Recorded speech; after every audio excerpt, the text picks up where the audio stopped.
saya dapat mandat dari guru-guru saya untuk setiap merekam setiap ngaji, dan sudah langsung diupload di YouTube-nya pondok. Ini sudah mulai banyak banget. Nah, setiap hari itu pasti ada ngaji, dan setiap hari di YouTube itu pasti ada. Nama YouTube-nya Doaku TV, gitu ya. Nah, khusus mbak-mbak santri tidak usah pakai YouTube, langsung saja. Nah, ini barangkali mas bapak ibu-ibu pas lagi di rumah, pas sambil jangan atau sambil apa di sawah. Monggo. Sallallahu alaihi Nabi Muhammad. Itu yang pertama. Lagi kemudian saya ingatkan bahwa man salaka tariqan yaltamisu fil ilma sahalallahu tariqahu ilal jannah. Siapa orang yang dia mau dalam kondisi apapun, ada perjuangan, ada upaya untuk mencari ilmu, maka suka duka, punya atau sedang tidak punya uang, sedang susah maupun sedang senang, sedang tidak punya utang atau sedang punya utang, pokoknya apapun kondisinya, kok mau menyelakkan waktu, menyempatkan waktu buat nambah ilmu pada hari demi hari, maka yaltamisu fil ilma sahalallahu tariqahu ilal jannah. Berarti orang tersebut sedang bergerak menuju surga. Nek ono mati ini, insya Allah dalam kondisi matinya seperti orang yang jihad dan dijanjikan surga. Gitu. Disebutkan lagi dalam satu hadis, ad-dunya mal'unun wa mal'unatun ma fiha, seluruh dunia itu dilaknat. Ya, dunia itu dilaknat dan dilaknat pula seluruh isinya. Nek ngerti dilaknat seperti itu, dunia dan seluruh isinya, jenengan masih pingin mobil enggak? Tetap masih lah ya. Wong kita ini minal ndablekin. Minal apa? Ndablekin ya. Maka dunia itu dilaknat dan seluruh isinya pun sama dilaknat, kecuali 4 hal yang tidak dilaknat di dunia ini. Yang pertama adalah illa dzikrullah, orang-orang yang selalu zikir kepada Allah. Nomor 2 wa ma walahu, dan orang-orang yang dia mengupayakan apapun untuk menjadi sarana zikir, sarana ibadah kepada Allah. Maka kalau itu kendaraan, mobil, kok nggak gawe sarana ibadah, insya Allah tidak dilaknat. Nah, maka kalau kita punya kendaraan, gunakan itu untuk silaturahim, gunakan itu untuk birrul walidain, gunakan itu untuk ngaji. Maka kendaraan itu statusnya bukan status barang dunia, tapi statusnya adalah barang akhirat. Statusnya barang apa? Akhirat yang diberkahi. Amin Allahumma amin. Lah, itu yang nomor 1 dan nomor 2. Dunia dan seluruh isinya dilaknat kecuali 1, ibadah kepada Allah. Nomor 2, apapun yang menjadi sarana ibadah kepada Allah. Nomor 3 dan nomor 4 ini paling simpel, paling gampang. Wal alim wal muta'allim, orang yang belajar dan orang yang mengajar. Orang yang mengajar dan orang yang belajar. Pokok orang yang dia setiap hari masih mambu-mambu ilmu. Nah, ini statusnya tidak terlaknat tapi diberkahi. Amin Allahumma amin. Nek ono mati-matine kapanpun itu insya Allah husnul khotimah. Karena kita ini tidak tahu kan, benar-benar tidak tahu. Jadi kalau masalah mati, Pak Bu rahimakumullah, untuk yang satu ini saya memang senengane ngalah kalih panjenengan. Menawi panjenengan badhe rumiyin kula sumanggakake. Nggih, nek boten panjenengan badhe rumiyin kula sing akhir nggih boten napa-napa. Bapak Ibu-ibu rahimakumullah. Ini biar kita ada semangat dalam ilmu. Di dalam Ta'limul Muta'alim disebutkan al-ilmu ya, al-ilmu huwa a'zamul umur. Ilmu itu adalah agung-agungnya perkara di dunia ini. Besar-besarnya urusan di dunia ini. Karena dengan ilmu itulah seseorang bisa tahu sholat, seseorang bisa kenal Allah. Terutama ilmu apa? Khairul ilm, kata Imam Syafi'i yang dinukil dalam kitab Ta'limul Muta'alim, sebaik-baik ilmu al-ilmul hal, ilmul hal. Apa itu ilmul hal? Ilmu yang setiap hari dipakai. Ini namanya ilmul hal. Apa itu ilmu yang setiap hari dipakai? Jenengan setiap hari sholat, no, betul? Berarti ilmu tentang sholat itu sebaik-baiknya ilmu. Understand? Jenengan setiap hari baca Quran atau tidak? Baca Quran. Berarti ilmu-ilmu tentang baca Quran itu sebaik-baik ilmu. Masa iya kita untuk mengawal kehidupan yang ada di dunia? Hidup di dunia kemarin disebutkan berapa tahun, Pak Bu? Berapa? Ya, berapa jenengan request mohon pinten mungkin ditungani mungkin mustajab. Pinten? 200 tahun. Ame ngopo nek 200 tahun. Ini ada simbah sing putune wis dadi simbah ngono. Berapa? Sing paling sering berapa? Ideal ya. Ya 80, 90, ya 70, 80, 90. Ya 95 mantap. Alhamdulillah 100 kurang 5. Susuk 5.000. Bapak Ibu rahimakumullah, katakan 100 mulai ben marem. 100 tahun. Ternyata kita hidup 100 tahun itu hanya untuk disuruh nyari bekal bagi kehidupan akhirat. Yang berapa tahun nih akhirat? Akhirat ya. Jadi kita hidup di dunia katakan 100 tahun ben marem, menurut kita marem, menurut kita banyak. Hidup di dunia 100 tahun untuk mencari bekal bagi kehidupan akhirat yang triliun, miliar, triliun, triliun, miliar, miliar, triliun, triliun, miliar, miliar, triliun, triliun, miliar, miliar, triliun, triliun, miliar, triliun, miliar, miliar, triliun, triliun, miliar tahun. Berarti hitungannya di dunia sebentar atau sebentar banget? Sebentar banget. Kemarin kan sudah saya ceritakan seorang yang ditemukan oleh Nabi Isa alaihissalam, tengkorak banyak ada di sebuah lembah. Terus kemudian para hawariyin, santri-santrinya Nabi Isa itu meminta kepada Nabi Isa agar berdoa supaya apa? Supaya tengkorak itu dihidupkan lagi oleh Allah. Dan salah satu mukjizat Nabi Isa adalah bisa menghidupkan apa? Orang yang sudah mati. Nabi Isa berdoa kepada Allah, hiduplah salah satu dari tengkorak yang ada di lembah tersebut. Ditanya, man anta? Siapa engkau? Aku adalah raja di lembah ini. Siapa namamu? Namaku adalah Raja Balwan bin Hafs. Kemarin sudah saya ceritakan, tak ulang lagi.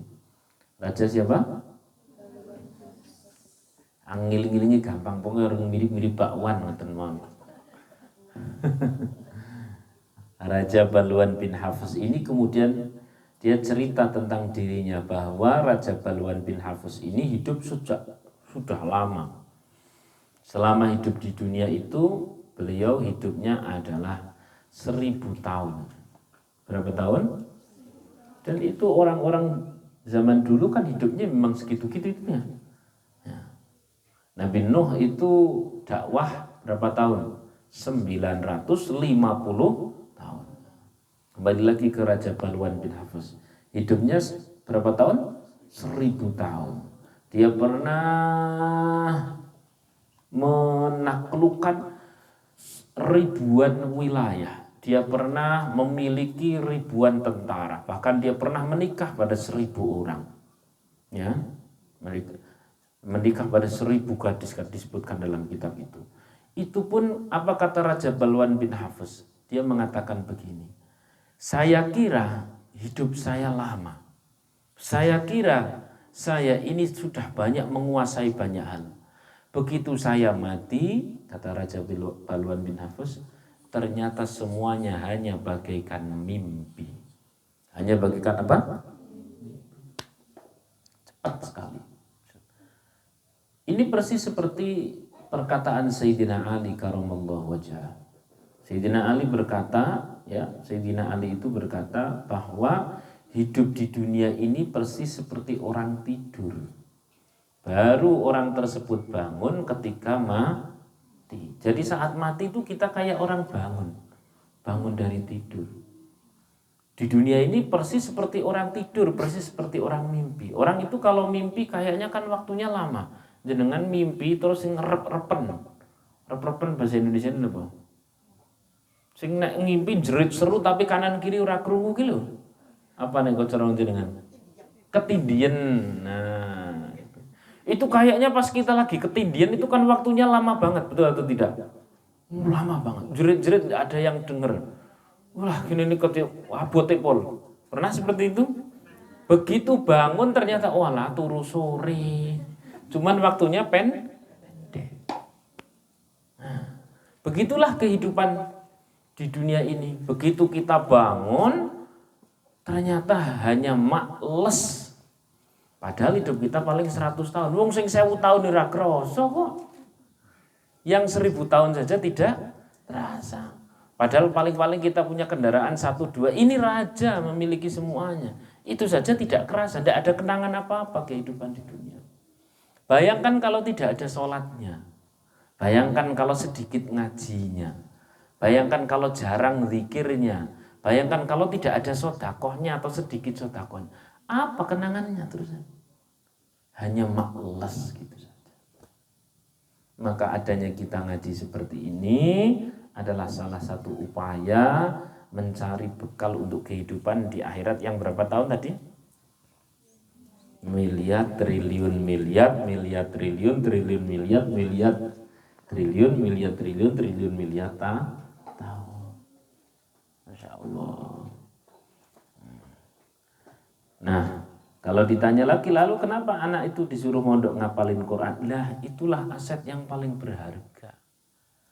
Yang paling berharga saat kita ada di akhirat, yang miliar triliun miliar tahun itu ternyata anak-anak hafal Quran itu lebih berharga. Jauh lebih berharga dari apapun. Ya Allah, Pak, kita nyari ilmu untuk akhirat. Mestinya harus butuh sangat perjuangan. Wong nggo gawe golek ilmu dunia sebut saja jadi arsitek atau jadi sipil atau jadi apalagi ilmu pertanian dan sebagainya. Itu saja mengorbankan 4 tahun kuliah, betul atau tidak? Pun langsung kuliah pun tidak bisa, harus ada SMA, SMP dan S. Untuk kehidupan sing paling pol nggak ada 100 tahun kan? Paling-paling 80 tahun atau masih misteri mungkin 60 tahun saja kita masih bisa meluangkan waktu. Ya. Untuk mengawal kehidupan kita di dunia yang sangat sementara saja kita berjuang nyari ilmu, betul atau tidak? Nyari ilmunya bertahun-tahun, bayare larang, udan tetap mangkat, sampai keluar kota, sampai ngedol-ngedol ke apa-apa nek dong pas kuliah, betul atau tidak? Padahal itu untuk mengawal kehidupan yang di dunia tok loh. Lalu apa perjuangan panjenengan untuk mengawal kehidupan di akhirat? Yang berapa tahun? Miliar triliun tahun. Sudah paham atau belum maksudnya? Shallallahu alaihi Nabi Muhammad. Gue gawe golek ilmu dunia sing paling suwine pirang-pirang tahun tok. Itu saja kita rela dengan menjual ini itu dan sebagainya. Rela dengan SD, SMP, SMA, kuliah ini itu dan sebagainya. Lalu untuk Al-Quran yang itu mengawal kita triliun miliar triliun tahun, kemudian tidak ada perjuangan kan ya wagu tuh. Sallallahu alaihi Nabi Muhammad. Sehingga kembali lagi ke kitab Ta'limul Muta'alim tadi, innamal ilm, sesungguhnya ilmu adalah a'dhamul umur. Ilmu akhirat itu ilmu yang sangat napa? agung, ya, karena mengawal triliunan tahun maka tentu lebih membutuhkan perjuangan. Lebih membutuhkan apa? Nek mung trimo bangsa udan ya ora krasa. Gitu. Kalau ditanya kenapa sih zaman dahulu itu ada Imam Ghazali, ada Imam Syafi'i, ada kemudian Imam Abu Hanifah, kemudian Imam Malik dan sebagainya, ada orang-orang besar yang sampai keilmuannya luar biasa. Jawabannya karena itu tergantung seberapa menghargai ilmu. Karena mereka paham bahwa ilmu ini yang akan mengawal selama kehidupan di akhirat. Sehingga nek paling-paling ada ujian gudi kena ora krasa. Ora krasa iki nggo gawe urip sing triliunan tahun kok. Sehingga paling-paling ujiannya adalah cuman apa ya? Miskomunikasi, apa istilahnya? Salah paham antar teman, salah paham antar guru dan sebagainya, tidak kerasa. Terlalu besar, terlalu mulia, terlalu agung itu ilmu kalau hanya digeser oleh perkara-perkara receh seperti itu. Understand? Cetra? Cetra wela-wela? Maka saya sering didatangi bukan hanya dari pondok sini ya, terutama pondok-pondok yang lain. Sejak kula niku mboten krasa Pak Bu rahimakumullah. Saya itu benar-benar tidak menyengaja membuat konten di TikTok di zaman saiki nggih. Buat konten di TikTok dan mboten sengaja kula. Ini natural saja. Saya bilang tentang bagaimana santri itu berhasil pondok. Santri itu berhasil. Nggak sengaja, ternyata yang nonton sampai 1,5 juta. Dan habis itu saya ditanya banyak orang. Terkait masalah bagaimana anak kerasan mondok. Dan yang paling banyak adalah persoalan receh, persoalan remeh, mau menggagalkan kebesaran ilmu. Ya tidak nyambung. Ilmu Al-Quran yang sedemikian besar hanya akan leren gara-gara masuk angin. Receh men. Understand? Ilmu Al-Quran yang sedemikian besar hanya akan gagal gara-gara masalah karo konco. Receh banget itu. Understand? Dan itu saya didatangi banyak orang. Dari beragam pesantren. Baik yang lewat WA maupun yang benar-benar datang. Dulu malah saya tidak sadar itu. Ya, tidak sadar. Itu yang komen saja ratusan orang dan itu semuanya bertanya, Ustadz anak saya itu di pondok itu jadi kurus gitu. Ada yang bilang begitu. Ada lagi yang kebalikan, Ustadz anak saya itu di pondok malah tambah lemu. Mau lemu mau kurus, apa hubungannya dengan kebesaran ilmu? Apa hubungannya dengan keagungan Al-Quran? Tak ada yang mampu menggeserkan kebesaran Al-Quran. Al-Quran ini akan mengawal kehidupan kita di akhirat berapa tahun tadi? Miliar triliun tahun. Masa iya tergeser hanya urusan-urusan remeh? Kelemon, kekuruan, terus kemudian gudikan. Tidak nyambung banget, ini terlalu receh untuk menggagalkan kebesaran hafidhulatul Quran. Betul? Masya Allah. Saya itu didatangi banyak orang itu. Ada yang nonton, saya jenis shootingnya cuma di situ, tidak jenyeng aja itu. Shootingnya di situ yang nonton sampai 1,5 juta. Ya kurang-kurang dikit gitu. Habis itu ditanya oleh banyak orang langsung. Ada yang kemudian tanya, Ustaz anak saya itu sebenarnya kerasan. Tapi akhir-akhir ini sering minta pulang dan ketika minta pulang sulit kembali. Saya tinggal tanya, lah ibu apa yang ibu lakukan pada saat kangen sama anak? Wah aku kadang-kadang cok ngalamun. Nah itu dia jawabannya. Anak sama orang tua itu satu jiwa, betul. Jiwa yang satu ngangeni, gondeli, ute-ute. Maka yang ada di pondok itu langsung gusar, betul atau tidak? Wah iya. Ya tapi saya sebagai orang tua masa tidak boleh kangen. Kangenlah jadi doa, jangan kangen jadi lamunan. Cetra? Kangenlah jadi doa, kangenlah jadi zikir, kangenlah jadi ibadah. Tapi nanti kalau anak saya makannya, kangenlah jadi sedekah kepada tetangga-tetangga. Kalau kangen jadi ibadah, kangen jadi doa, anak ini luar biasa. Sallallahu alaihi Muhammad. Iya juga ya Ustaz.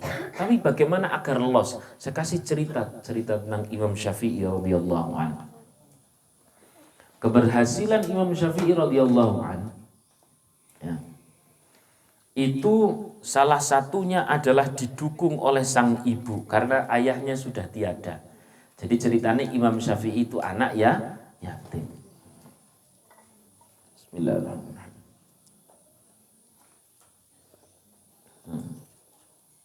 Imam Syafi'i itu anak yatim. Pada saat melepas sang putra untuk mondok, itu ibunya bilang demikian. Ini perhatikan benar, ibunya bilang demikian. Ya waladi, ya, utlubul ilma fi sabilillah, sanulqi fil akhirah au sanulqi fil jannah. Nah, sudah sekarang kamu berangkat mondok nyari ilmu. Nanti kita ketemunya lagi fil jannah kalau sama-sama sudah di surga. Lose kata seniku. Lose. Kalau kadang-kadang kita anak wis mulai kerasan wong tuane sing godeli. Ini jadi masalah. Betul atau tidak? Maka sing ikhlas, sing ngelos, sing pasrah.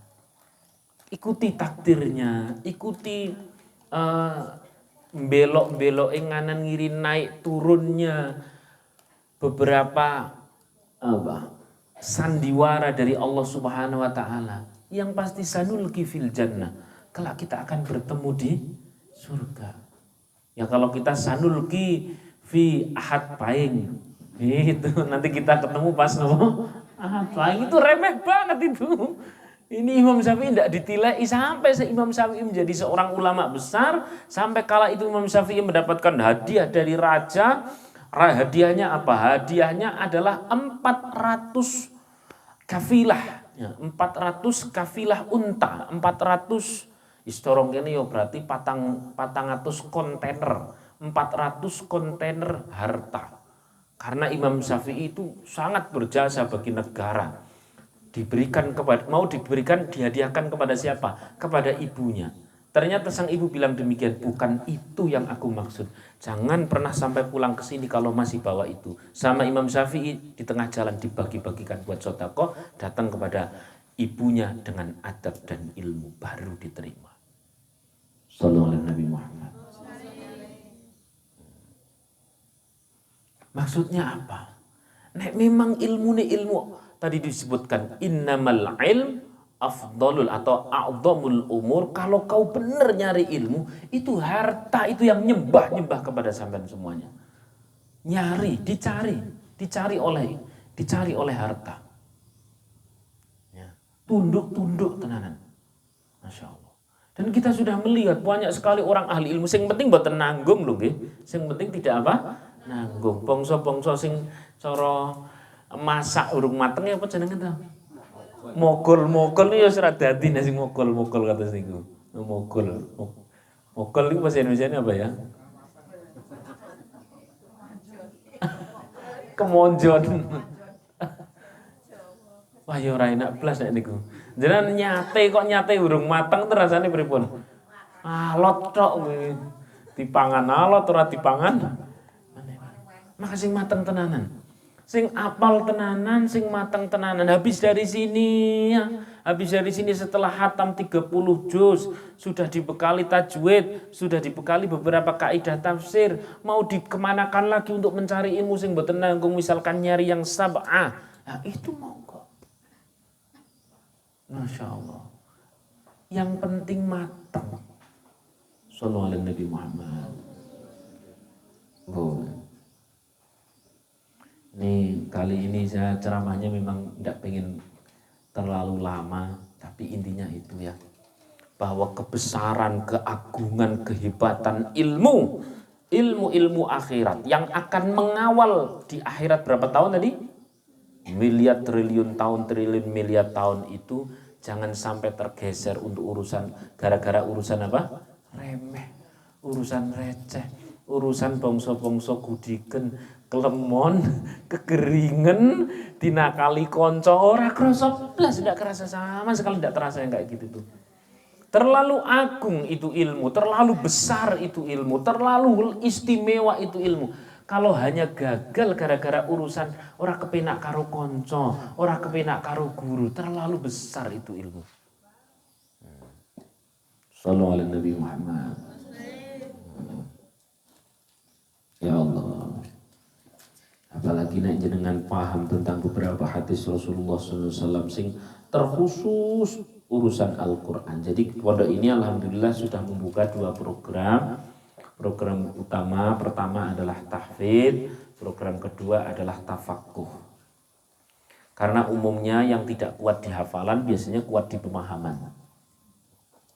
Tetap kita upayakan untuk di hafalan dulu. Ketika memang tidak kuat di hafalan, maka nanti atas check and rechecknya para guru kerjasama dengan yang pusat, nanti ini akan diarahkan ke tafaqquh.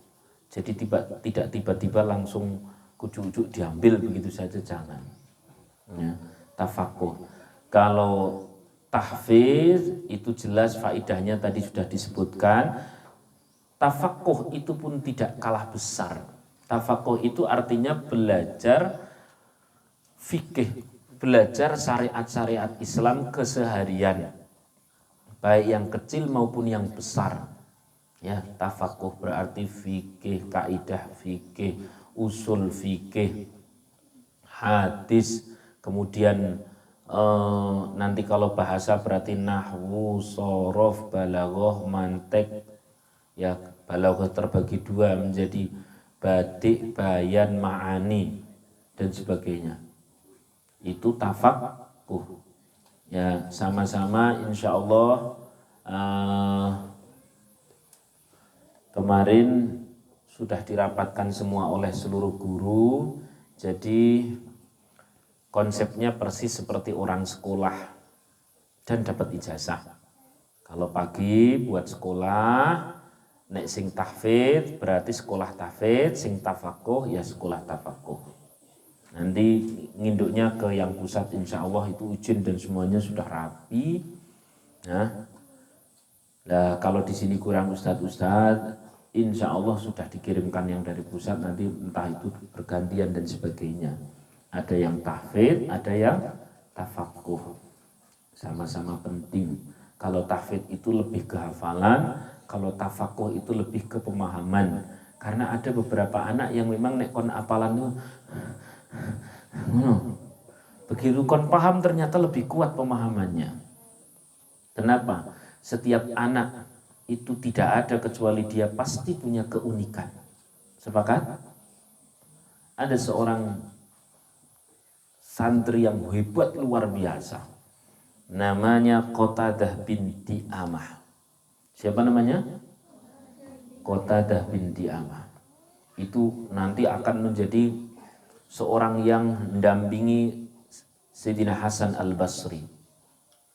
Qatadah binti Amah itu awalnya tidak jadi mondok. Kenapa? Karena tiba-tiba matanya buta. Ada yang menyebutkan butanya itu sejak lahir, tapi ada yang menyebutkan tiba-tiba buta. Jangan bisa bayangkan, wong pelean wi maca kitab wis moh-mohan. Ini buta. Tapi kemudian kata sang ibu, nak, kau tetap belajar. Tidak ada yang namanya Allah mengambil satu nikmat kecuali Allah memberikan nikmat di sisi yang lain. Ketika seseorang memiliki satu kekurangan, maka pasti Allah melengkapi dengan kelebihan yang lain. Nah, terus apa kelebihannya? Allah subhanahu wa ta'ala sebenarnya sudah ngasih. Lalu kok belum nampak? Kita butuhnya cuma satu. Udah istiqomah saja, nanti ketemu. Betul. Ternyata Qatadah binti Amah ini adalah orang yang sangat kuat hafalannya. Sekali mendengarkan surah Al-Baqarah langsung hafal. Jadi dikurangi di bagian penglihatan, tapi dikuatkan di bagian pendengaran. Dan itu sudah umum. Maka saya yakin demikian pula dibalik. Kalau ada orang yang hafalannya itu lemah, saya yakin pemahamannya pasti kuat. Jadi kata kuncinya jangan mogol. Apa tuh bahasa Indonesia ini mogol itu? Orang matang, setengah matang ya. Setengah matang ya. Sing enak setengah matang ki mau ngopo tok nek sing enak setengah matang. Ndok ya. Ya Allah. Nek sego setengah matang pripun? Hah? Ngletis. Makanya ana cah pondok urung rampung terus kemudian wis balik alah ngletis ngono ae. Ngletis itu ora enak blas. Masyaallah. Maka sing mateng sekalian, sing mantep sekalian, apal Qur'an sing mantep tenanan. Laisa sahibul ilm mamkutun. Itu pasti itu. Tidak mungkin. Ini kata-katanya tidak mungkin. Tidak mungkin ada orang dititipi ilmu hidupnya sia-sia. Tidak mungkin. La yahtajun nas bal yahtajun nasa. Dia tidak membutuhkan manusia, tapi manusia nanti yang akan membutuhkan para ahli ilmu. Dia hanya butuh Allah untuk bersama dalam istiqomah. Sementara manusia akan mencari orang-orang. Sallallahu alaihi Nabi Muhammad. Apalagi ini akhir zaman, Pak. Akhir zaman itu nek cara Kanjeng Nabi sing kon gatek ketenanan adalah wong wedok.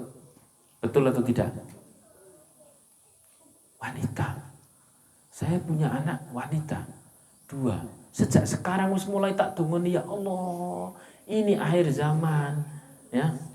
Dajjal wis muntuk-muntuk. Maka yang harus dikatakan benar-benar harus diperhatikan terutama adalah siapa? Wanita.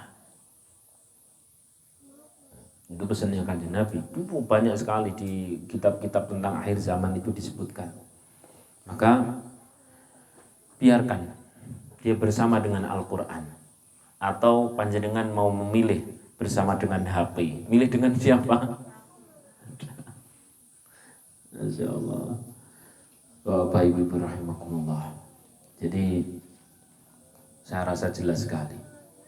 Sangat jelas sekali. Saya kasih satu lagi cerita yang ini tidak kalah penting. Yakni bahwasanya di pondok itu ternyata Bapak Ibu rahimakumullah, walaupun ilmu yang dicari tapi tidak menutup kemungkinan juga diberikan keahlian-keahlian yang paling dibutuhkan. Ada orang mengatakan, loh aku tak pondok ke anakku malah kon nyambut gawe mboten nyambut damel. Itu namanya khidmah. Namanya apa? Khidmah. Raja Harun Ar-Rasyid. Raja siapa? Harun Ar-Rasyid. Berarti kan raja. Punya anak, dititipkan mondok, disebutkan dalam kitab Ta'limul Muta'alim. Satu ketika ternyata anaknya itu sedang disuruh oleh sang guru untuk menuangkan air saat gurunya sedang wudhu. Maka Raja Harun Ar-Rasyid kemudian menegur sang guru. Wahai guru, kenapa hanya disuruh menuangkan air? Kenapa engkau tidak perintahkan anakku? Ini anak raja loh. Anak apa? Raja. Di sini juga ada anak raja. Raja RT. Raja apa? Raja RT atau Raja RW. Kenapa tidak kau suruh untuk menyela-nyelai kaki? Kenapa tidak kau suruh untuk membersihkan ini, membersihkan dan sebagainya, pondok dan sebagainya? Maka Raja Harun Ar-Rasyid yang anak raja saja paham bahwa yang namanya ilmu itu bagaikan orang itu bagaikan gelas. Kalau gelas ini sudah isi, maka pas mau diisi oleh teko, jelas sudah tidak mau. Gelas ini harus kosong. Dan posisinya saya tanya, kalau ini gelas kemudian mau dituangkan di teko, maka gelasnya yang mau dituangi air dari teko, saya tanya, gelasnya harus di bawah atau di atas? Di bawah. Ya. Anak raja saja dipahamkan oleh sang raja bahwa engkau tidak boleh rumongso dadi anak raja ketika sudah mondok. Harus benar-benar kosong. Kalau mau dituangi itu posisinya harus di bawah dan harus kosong. Kurang lebih seperti itu. Maka ada wajarnya Pada saat di pondok ya ono ngasasai, ya ono sing wangi masak, ono resik-resik dan sebagainya. Justru itu nanti paling enak buat panjenengan begitu anak pulang, oh ternyata orang mung iso ngaji tok, resik dapure. Ngono. Alhamdulillah. Dan tidak gengsinan anak pondok itu. Dan jenengan barangkali punya anak terus S2, kon jogo toko, S2 kon jogo toko, sini-sini. Padahal mau itu anak kuliah, mau itu anak mondok, 1-10 tahun dulu, 1-10 tahun awal, saya ulangi, 1-10 tahun awal, nyaris semuanya itu tidak mungkin langsung sukses. Betul atau tidak? Mesti harus berjuang dulu. Lah nek wis kadung duit titel S2 gitu, cek begitu pulang, kemudian dia pas mau merintis, biasanya gengsi. Jangan dengan S2, S1 saja gengsi. Maka Mbak, jenengan besok kuliah, mau tidak jadi kuliah, yang penting yang dibawa adalah kesantriannya. Itu ijazah yang jenengan kemarin cari, belajar dan sebagainya, itu bisa buat kuliah. Bisa buat kuliah. Lah, tapi saya ngingetkan satu, walau besok sudah dapat titel S1, S2, S3, S4, jangan pernah geeran, jangan pernah sombong. Yutum tetangga saya, S-nya 1 kulkas saja tidak sombong. Jangan sombong. Ojo pernah rumongso gede. Karena itu yang biasanya terjadi pada anak-anak kuliahan. Sing sampean unggulkan adalah kesantrian. Yang sampean unggulkan adalah Al-Quran. Sallallahu alaihi Nabi Muhammad. Ini penting sekali. Maka kebesaran ilmu Al-Quran maupun ilmu tafaqquh tadi itu terlalu wagu bila hanya digeserkan oleh urusan-urusan remeh, urusan-urusan receh. Saya didatangi lagi, ini penutup ini, didatangi lagi. Anak saya kerasan Ustaz, orang tua juga kerasan. Nah terus apa masalahnya? Masalahnya itu pondoknya demikian. Saya bilang, Bapak Ibu rahimakumullah, ini bukan sedang dalam rangka saya membicarakan siapapun, tapi saya sedang berbicara saya pun sebagai santri seperti yang di sini sebagai santri. Paham ya?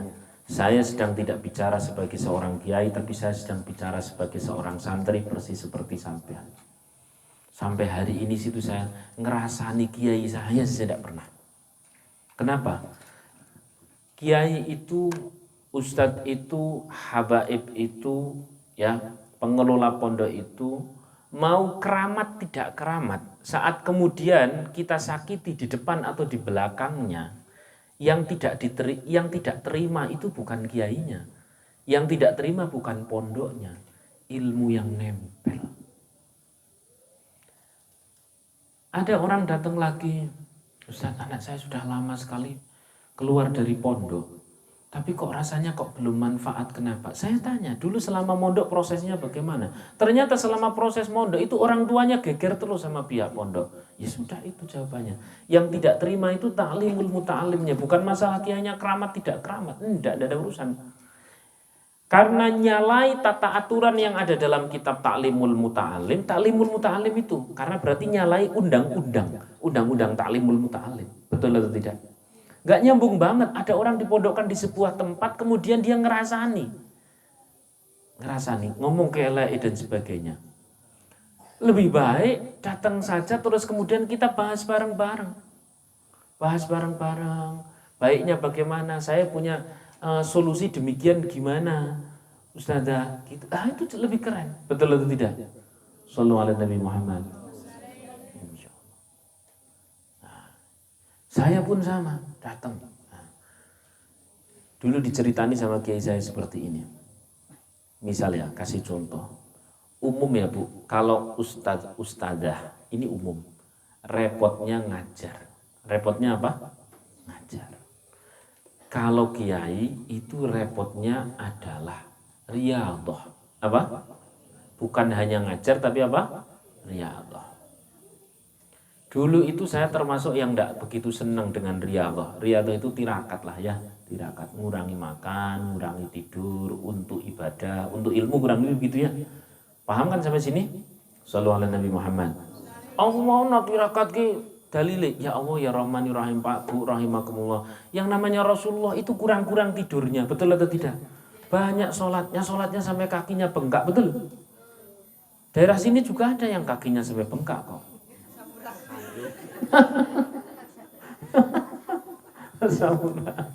Ya Allah ya. Jadi selalu ada dalil kan.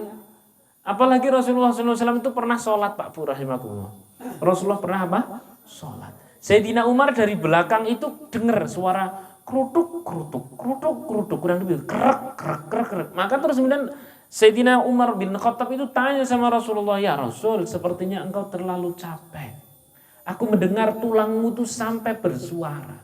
Kata Rasulullah, wahai Umar, itu bukan suara tulang, itu suara ini. Dibuka perut Rasulullah, ternyata ada kain, yang di kain itu ditaruh di sana batu-batu. Buat apa? Nahan lapar. Dewi ki tirakate apa? Mulya banget ya ora. Masya Allah. Itu Rasulullah. Dan beliau itu dino-dino mau mikirke ndongake umatnya, betul atau tidak? Masya Allah. Kelas beliau mendoakan, memikirkan, memberikan rahmatan lil. Lah nek kelas kiai minimal sak pondok sing ditirakati lah. Dulu itu saya tidak begitu senang tirakat. Senengnya ya sinau. Dino-dino semua moco tok karo ngapalke. Dino-dino moco ngapalke, mulang ngajar dan sebagainya. Saya ngelihat Pak Kiai itu setiap malam itu kok tidak pernah tidur. Isinya mung sholat, baca, terus kemudian sholat lagi, baca lagi, sholat lagi, baca lagi. Baca Quran, kadang baca kitab ini itu dan sebagainya. Tapi nyaris tidak pernah tidur. Dan saya mau tiru dilarang. Kenapa? Kok kowe paham dewi. Begitu hari ini saya sudah paham. Mana mungkin saya bisa tidur kalau malam. Kalau anak-anak itu tidak dalam kondisi aman. Mana mungkin saya bisa tidur nih anak sing model ngapal ki ora nyambung-nyambung. Mana mungkin saya bisa tidur kalau di pondok sedang ada masalah.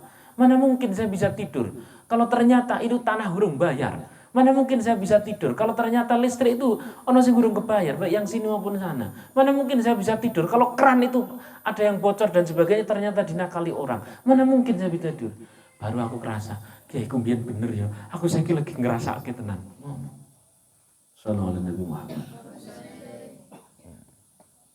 Maka santri itu tirakatnya ngaji. Panjenengan orang tua juga ngimbangilah, ngimbanginya yus minimal jam-jam. Kalau di beberapa pesantren cara ngimbanginya adalah dengan nyangoni. Di sini alhamdulillah wis disangoni karo Gusti Allah walaupun dia saonone dan sebagainya. Jenengan nek kepengin melu nambahi silahkan nambahi. Nah, karena memang tirakate wong tua yus golek rezeki halal niku nggih napa mboten? Rezeki halal. Ya Allah. Maka kembali lagi ke tema sebelum saya tutup, pada intinya ilmu akhirat, ilmu yang sedang kita cari ya. Itu disebutkan dalam hadis. Ini dengarkan baik-baik. Man kanatil akhiratu hammahu, kata Rasulullah. Siapa orang yang tujuan utamanya adalah akhirat. Tujuan utamanya apa? Saya termasuk orang yang kurang setuju kalau ada bahasa yang seimbang toh dunia akhirat. Seimbang piye wong 100 tahun karo triliunan tahun. Siapa yang kata seimbang? Berapa tahun kalau di akhirat? Man kanatil akhiratu hammahu. Ya. Kalau bahasa dunia itu cuman sesedikit ini loh di dalam Al-Qur'an. Walatan sanasibaka minad dunya wa ahsin ila akhir itu. Betul atau tidak? Kau kejarlah akhirat. Mung yo dunia yo ojo lali sidik-sidik digolek. Gitu kurang lebih seperti itu. Hanya kaya wong seolah-olah sing utama iki, ana iki yo aja lali sing iki ngono. Kaya ngene lah tuku misal ya, Nduk.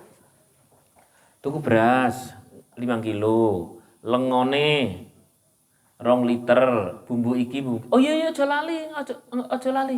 Karo godhong salam. Lah kuwi kurang luwih ngomong dunya kurang ngomong ngono kuwi. Sisa-sisa akhir lah ya. Shallallahu alaihi Nabi Muhammad.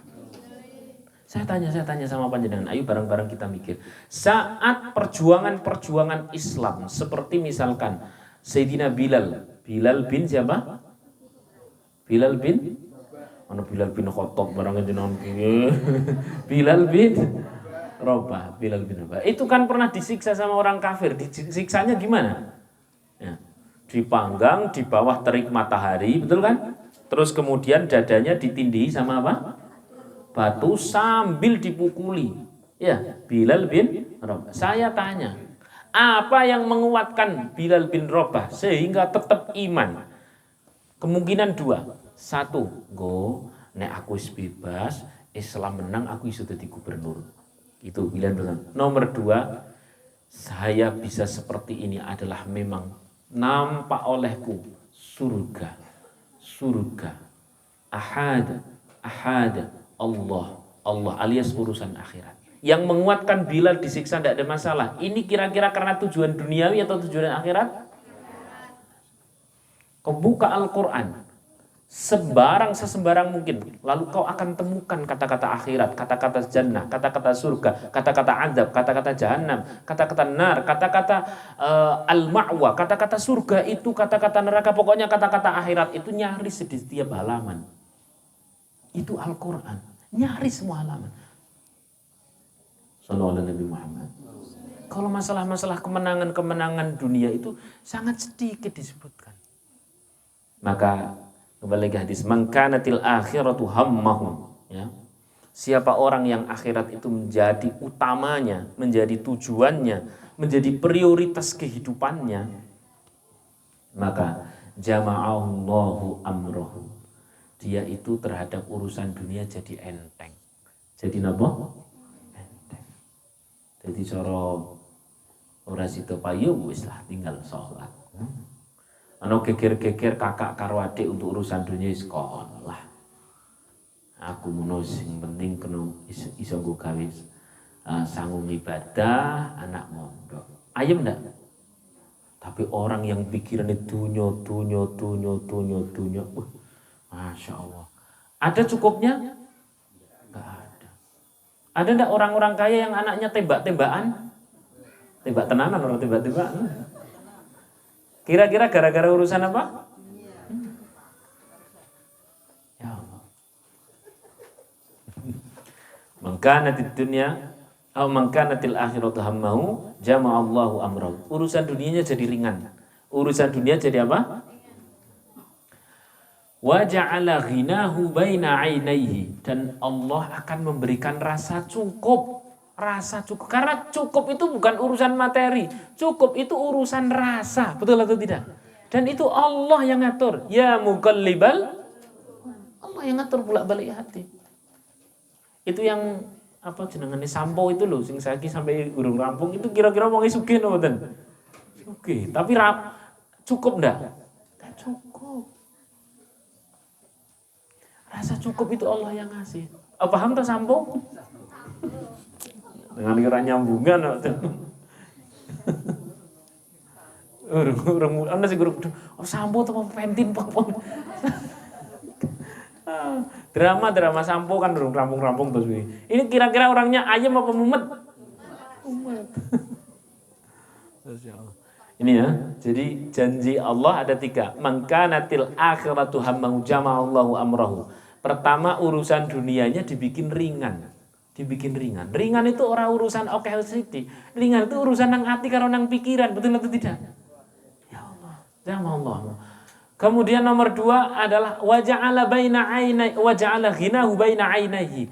Serasa mata ini dibikin rasanya ke orang pengen sing aneh-aneh. Orang pengen sing aneh. Ya Allah. Terus nomor 3, wa atat dunya wa hiya raghimatun.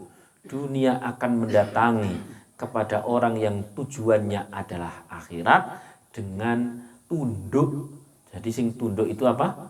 Dunia. nek jenengan karena akhirate sedengan mawon mboten krasa. Tapi kelak putra-putri panjenengan kuat akhirate, kuat Qur'ane, kuat ilmune, kuat ngibadahi. Engko sak nyambut gawene iku dunia yang akan tunduk pada putra-putri panjenengan. Terlalu banyak ahli ilmu sing dioyak dunia, betul atau tidak? Terlalu banyak. Kalau saya sering nyontohkan, nggak usah kelas-kelas yang musyalakan kaya Habib Lutfi dikejar dunia kan. Nggak usah kelas-kelas durung, kelas-kelas biasa-biasa mawon ya Allah. Sing hafal Quran itu tiba-tiba kono kene nawari umroh gitu. Saya tuh sampai bingung sing jenengan ditawani umroh. Kaya nek iso tak bagi ki nang nggo santri-santrine. Wong dilarang ora ono sing hafal. Ya Allah. Masyaallah. Jenengan haji itu perkara gampang kalau ilmunya sudah ada. Nah, terus nek rumah tapi kan penting, mobil tapi kan penting. Wis tekan Mekah dhisik bareng ngono sujud ya Allah. Ketoke kula nek ngaji rada kudanan ya Allah. Ngono pun tekan niku. Masyaallah. Ya. Man syaghalahul Qur'an wa dzikri an mas'alati ataitu afdhala ma utiya sa'ilin. Afdhala ma utiya sa'ilin. Sapa wong wis pokoknya Quran. Man syaghalahul Qur'an wa dzikri an mas'alati Quran sampai tidak sempat berdoa, maka Allah akan ngasih sesuatu yang lebih istimewa dibanding orang-orang yang berdoa. Mondo istimewa. Syarate mondoke jangan sampai napa mau. Saya kok urung nemu kata-kata sing enak selain mogol, apa ya? Setengah-setengah, apalagi nanggung, apalagi mogol. Enggak, nek sing bahasa Indonesia itu sebenarnya apa? Gemading. Gemading. Wis pokoknya itulah mogol. Jangan sampai mogol. Sing mantep tenan, dadi tenan. Insyaallah saya yakin laisa sahibul ilm mamkutun. Tidak mungkin orang yang dititipi ilmu itu hidupnya tersia-sia, tidak mungkin. Ya, man wa'al Qur'an, orang yang di hatinya ada Al-Qur'an. Wong malaikat saja tidak mau nyiksa kok. Itu di surah, di tafsirnya surah Al-Mulk, malaikat saja tidak mau nyiksa. Ya. Kalau toh ini dianiaya oleh orang kok di dalam dirinya ada Quran, Qur'ane sing ora terima pun toh. Maka saya itu tidak pernah ngerasani guru saya bukan apa-apa. Mosok tak rasani guruku. Guruku bengi lagi maca Quran, aku lagi ngerasani wong maca Quran. Ya Qur'ane sing ora terima lah. Orang hafal Quran itu tidak mungkin setiap hari tidak bersama Al-Quran, itu tidak mungkin. Nek masih belum hafal Quran, kadang-kadang deres, kadang-kadang tidak. Tapi nek hafal Quran, orang mungkin orang deres. Dia telah teruji duduk berjam-jam untuk Al-Quran. Dia telah teruji berdiri berjam-jam untuk Al-Quran. Lu kok berdiri Ustaz ngantuk nek lumbuh terus? Betul atau tidak? Dia telah teruji lisannya basah dengan Al-Quran berjam-jam. Masya Allah. Maka kelak hadis penutupnya adalah kelak siapa yang ada di surga berdasarkan Al-Quran yang ia baca ketika di dunia. Itu dulu yang dapat saya sampaikan. Intinya jangan sampai apa tadi? Mogol ya. Dan ini sudah hampir awal tahun, Ibu, Pak, sudah hampir awal tahun. Berarti biasa kalau sudah awal tahun ini berarti ada bukaan santri baru. Ya kalau di sini tidak muat ya saya bawa ke Sade. Ya. Kalau di sini masih muat ya di sini, dan insya Allah mohon doa. Ini kemarin sudah diukur-ukur, gambar juga sudah jadi. Nah, kelak mungkin ini kita bangun lagi dengan gedung yang permanen ya. Mohon didoakan di tempat-tempat mustajab, di waktu-waktu mustajab. Panjenengan kalau sudah seperti ini berarti sudah bersama-sama menjadi keluarga doaku. Jangan hanya nitipkan anak tok, tidak hanya nitipkan anak tok, tapi untungannya dititip keblisan. Didoakan pula urusan pondok, karena tidak mungkin orang mendoakan yang lain kecuali malaikat mendoakan diri orang tersebut. Tolong didoakan dong pas lewat sini ya. 1, 2, 3 surah Fatihah, 1, 2, 3 sholawat. Nek jenengan eling putrane panjenengan ya dieling-eling karo pondok dipun tungake. Karena pastilah untuk bisa membangun itu sepenuhnya adalah pertolongan Allah. Saya ngelihat banyak sekali orang kaya yang pengen bangun pondok ora dadi-dadi, padahal sugih lho jane. Ya, saya juga melihat di Semarang itu banyak sekali gedung-gedung mangkrak. Dulunya mau bikin rumah tahfiz katanya. Ternyata setelah 5 tahun mangkrak dan sebagainya. Ya, sehingga untuk keberlangsungan itu, keistiqomahan itu butuh banyak doa, butuh banyak doa. Tolong didoakan ya. Sebagaimana nama pondok ini, doa ahlul Quran, doanya para ahli Quran. Ya, panjenengan doakan, insya Allah nanti kembali kepada panjenengan kebaikan yang jauh lebih baik. Dan insya Allah besok Selasa saya karena setengah dipaksa untuk berangkat ke Mekah lagi besok hari Selasa besok ini, saya juga minta didoakan semoga lancar, minta keridhaan dari panjenengan, minta maaf apabila ada kekeliruan kesalahan. Nah, jenengan juga semoga nyusul ya. Insya Allah saya berangkat lagi karena ini tugas Bu. Saya tugas ini besok berarti Mekah Madinah plus Turki, kalau Februari Mekah Madinah plus Mesir. Ya, berarti cuma 3 bulan tok. Jadi kecepatan. Cara asline cara aku bisa request ya Allah. Dikai santri ini kula mawon ya Allah. Tapi request itu karena dilelah santri ini karena nangkap ya urung hafal Quran, jadi ini urung ditangkap. Gitu ya. Insyaallah. Doakan. Nah, ini ada salah satu doa, ini ijazah dari Habib Umar Mutahar untuk orang yang mau berangkat umroh, berangkat haji. Ya, doa ini sering dibaca. Bareng-bareng yuk kita baca ya. Ya. Ini Bismillahirrahmanirrahim. Allahumma minal katutin wal kindilin. Lu tenanan nih konjenan ora percaya. Maksudnya adalah ada rasa rindu, betul nggak? Depannya Bismillah, nyebut asma Allah. Berikutnya ada cinta, ada rindu, ada husnudzon. Jadi nanti kalau tetangga-tetangga panjenengan mau berangkat haji, berangkat umroh, jadilah orang yang husnudzon. Jadilah orang yang turut seneng. Derek napa? Bingah. Derek napa? Jangan termasuk orang yang troublemaker. Trouble itu orang kaji nih. Kaji apa? Itu jenengan tidak ditolong oleh Allah kalau begitu. Harus husnu, harus ada rasa rindu, harus ada rasa bahagia. Dengar kata Mekah saja geter nang ati. Memang kat nek pun kados niku. Dengar kata Madinah saja, dengar kata Rasulullah, ada rasa rindu yang nyaris tak terobati. Cepat mangkat nek pun kados niku. Terus kemudian pas mau ada yang berangkat, doanya seperti tadi.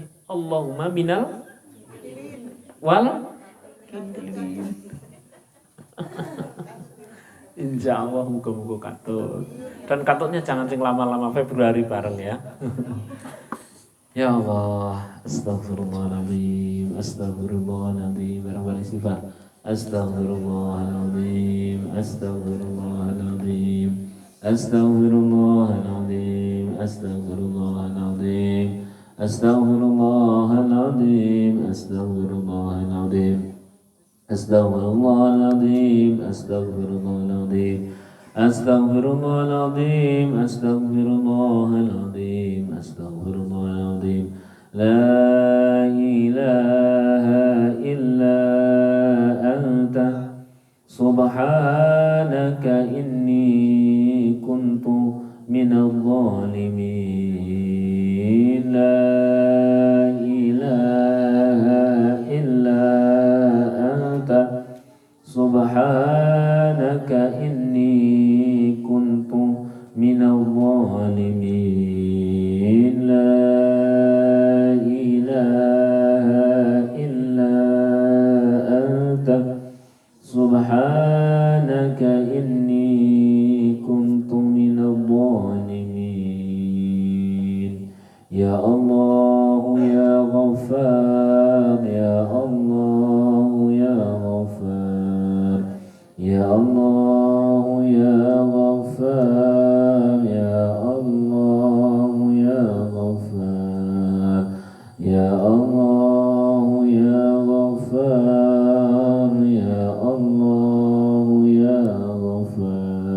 ya Rahman ya Rahim ya Rahman ya Rahim ya Rahman ya Rahim ya Rahman ya Rahim ya Rahman ya Rahim. Al-Fatihah. A'udzubillahi minasyaitonir rajim. Bismillahirrahmanirrahim. Iyyaka na'budu wa iyyaka nasta'in ihdinas siratal mustaqim siratal ladzina an'amta 'alaihim ghairil maghdubi 'alaihim waladdallin. Bismillahirrahmanirrahim.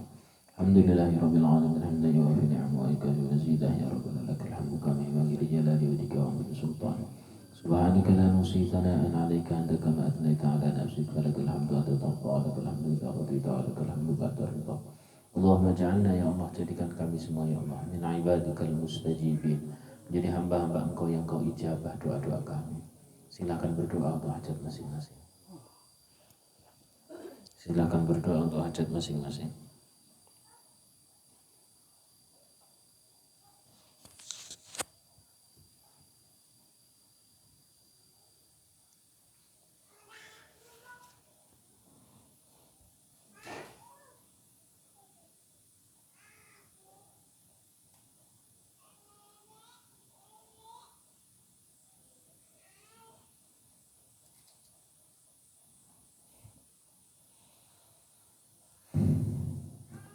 Rabbana atina min ladunka rahmah wa hayyi lana min amrina rashada. Rabbana atina fid dunya hasanah wa fil akhirati hasanah wa qina adzabannar. Sallallahu ala sayyidina Muhammadin wa ala alihi wa sahbihi wa baraka wa sallam. Subhana rabbika rabbil izzati amma yasifun. Salamun alal mursalin walhamdulillahi rabbil alamin. Al-Fatihah. Bismillahirrahmanirrahim. Maliki yaumiddin. Iyyaka na'budu wa iyyaka nasta'in. Shiratal mustaqim. Shiratal ladzina an'amta 'alaihim ghairil maghdubi 'alaihim waladdallin. Ini terakhir pengumuman ya. Pokoknya kunci putra putri menjadi yang hafidh-hafidhah, yang alim-alimah, itu salah satu kuncinya adalah menghormati ilmu dan menghormati para ahli ilmu. Jadi nanti panjenengan itu pas kesini ya, pas ndak hafal begitu, jangan langsung nemui anak. Tanya dulu pada ustadz-ustadzahnya ya. Ditemui dulu ustadzah-ustadzahnya, izin mau nemui sinten anak. Caranya begitu, adabnya begitu. Karena al-adab fauqal ilmi. Adab itu lebih dari apa? Ilmu. Jenengan ndak ditamoni gitu. Urung apa-apa, urung izin apa-apa, ujuk-ujuk langsung jikok sesuatu itu kan ya ora pas dong nggih. Makanya kesini mau apapun itu urusannya lah, ketemu sama ustadz-ustadzahnya dulu dan sebagainya. Baru setelah itu ke anaknya, gitu ya. Ya, demikian, semoga bermanfaat. Billahi taufiq wal hidayah, warahmatullahi wabarakatuh. Assalamualaikum warahmatullahi wabarakatuh.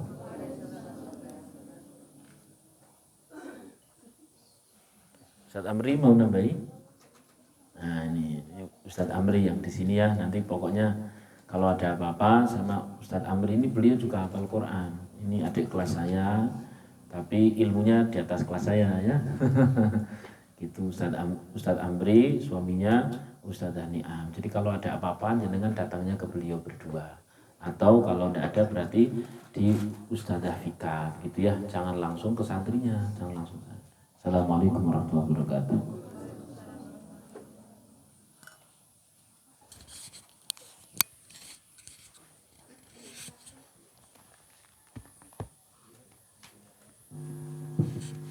Terima kasih kepada Ustaz Ahmad Al-Hafiz atas mau'idhahnya yang tentunya dapat memberikan pencerahan